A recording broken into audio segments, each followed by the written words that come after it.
Hi viewers, welcome to my channel. ఈరోజు మనం జమిలీ ఎలక్షన్ల గురించి కొంచెం డిస్కస్ చేద్దాం. ఈ మధ్యనే పార్లమెంట్లో జమిలీ ఎలక్షన్ సంబంధించిన బిల్లుని ప్రొడ్యూస్ చేయడం జరిగింది. ఈరోజు నిజంగా జమిలీ ఎలక్షన్ల వల్ల ప్రజలకు ఉపయోగం ఏమైనా ఉందా అంటే, ప్రజల కన్నా ఇది రాజకీయ పార్టీలకే, సెంట్రల్ గవర్నమెంట్లో అధికారంలో ఉన్న రాజకీయ పార్టీలకే ఎక్కువ లాభం జరుగుతుంది.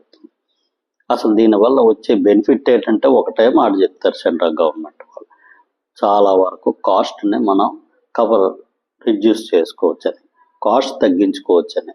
కానీ అంత కాస్ట్ తగ్గించే పరిస్థితి ఏమి ఉండదు. ఒక్కసారి దేశం మొత్తం మీద స్టేట్లకి, సెంట్రల్కి రెండింటికి ఒకేసారి ఎలక్షన్లు జరిగితే దానికి తగ్గట్టు ఈవీఎంలో ఎంతో మౌలిక సదుపాయాలు డెవలప్ చేయాల్సిన అవసరం ఉంటుంది.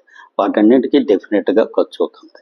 కానీ దీని ఇంత ఖర్చు తగ్గించినంతగా వచ్చే బెనిఫిట్ ఏమైనా ఉంటుందంటే ఏముండదు. ఒకే విషయం ఖర్చు తగ్గుతుందని ఒక్కటే చెప్తారు. అది కాక ఇంకోటి చెప్పేది ఏంటంటే, డిఫరెంట్ టైంలో కంటిన్యూస్గా ఎలక్షన్లు జరుగుతుంటే గవర్నమెంట్ చేయాల్సిన అభివృద్ధి కార్యక్రమాలు జరగకుండా ఆగిపోతున్నాయని. ఎంతవరకు ఆగిపోతాయి, ఏం ఆగిపోతున్నాయి? నిజంగా గవర్నమెంట్కి కానీ అభివృద్ధి కార్యక్రమాలు చేద్దామని అనుకుంటే ఎలక్షన్లు అనేది ఇప్పుడు అడ్డంకి కాదు. ఏముంది, ఎలక్షన్లు ఈ రోజు కాకపోతే ఒక నెల రోజులు డిలే అవుతుంది. అంతకు మించి నిజంగా అభివృద్ధి కార్యక్రమాలు చేద్దామంటే అదే పెద్ద అడ్డంకి ఏం కాదు. ఈరోజు దశాబ్దాల తరబడి ప్రాజెక్టులు నడుస్తున్నవి ఎన్నో ఉన్నాయి. దాంతో కంపేర్ చేసుకుంటే ఒక నెల 2 నెలల పోస్ట్పోన్మెంట్ అదే పెద్ద విషయం ఏం కాదు. ఇక్కడ ఇవన్నీ ఎందుకు చెప్పదలుచుకున్నామంటే, యాక్చువల్గా సెంట్రల్ గవర్నమెంట్కి ఓటు వేసేవాడు ఆలోచన విధానం వేరేగా ఉంటుంది, స్టేట్ గవర్నమెంట్కి ఓటేసేవాడు ఆలోచన విధానం వేరేగా ఉంటుంది. రెండింటిని క్లబ్ చేయడం వల్ల సామాన్య మానవులు డెఫినెట్గా ఎంతో కొంత కన్ఫ్యూజన్కు లోనయ్యే అవసరం ఉంటుంది. అన్నిటికీ మించి మనం పూర్తిగా ఫెడరల్ వ్యవస్థ. ఈరోజు సెంట్రల్ గవర్నమెంట్ నుంచి పూర్తిగా స్టేట్ గవర్నమెంట్ మీద పట్టు సాధించాలనుకుంటే అది స్టేట్ గవర్నమెంట్ని దెబ్బతీస్తుంది. ఇండైరెక్ట్గా సెంట్రల్ గవర్నమెంట్ కూడా ఫ్యూచర్లో ఇబ్బంది పడాల్సిన పరిస్థితులు వస్తాయి. స్టేట్ గవర్నమెంట్ అనే ఎలక్షన్ డెఫినెట్గా సెపరేట్గా ఉండాల్సిందే. అలాగని సంవత్సరం పొడిగిన ప్రతి చోట ఎక్కడో దగ్గర ఎలక్షన్లు జరుగుతూ ఉంటే అది కూడా దేశానికి అంత మంచిది కాదు. కానీ కొంతవరకు మనం ఏంటంటే దీన్ని రిడ్యూస్ చేయొచ్చు, అంటే కొంతవరకు స్ట్రీమ్ లైన్ చేయొచ్చు.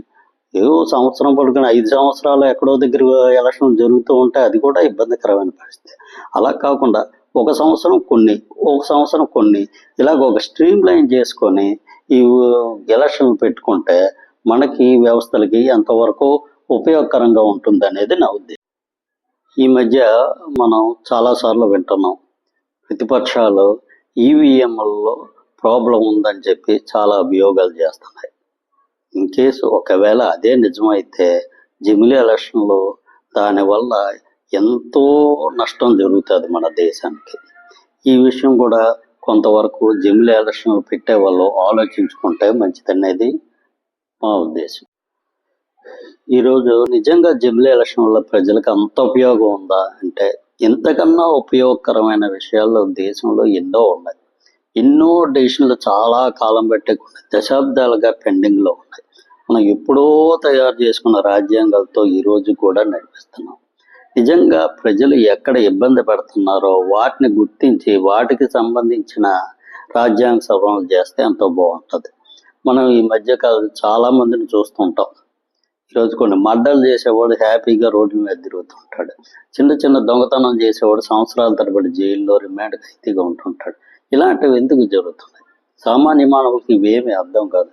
వాళ్ళకు అనుకునేది ఏంటంటే, డబ్బులు ఉన్నవాడు హ్యాపీగా బయట తిరుగుతాడు, లేనివాడు జైల్లో ఉంటాడు. సామాన్య మానవ ఆలోచించేది ఇదే.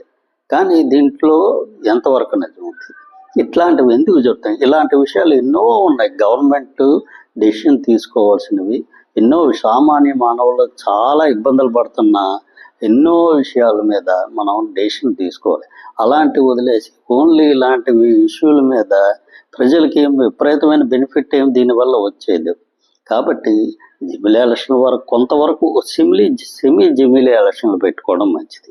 ఎందుకంటే సెంట్రల్ గవర్నమెంట్, స్టేట్ గవర్నమెంట్ కూడా ఓ సిస్టమేటిక్గా పెట్టుకోవాలి, ఓ స్ట్రీమ్ లైన్ చేసుకోవాలి.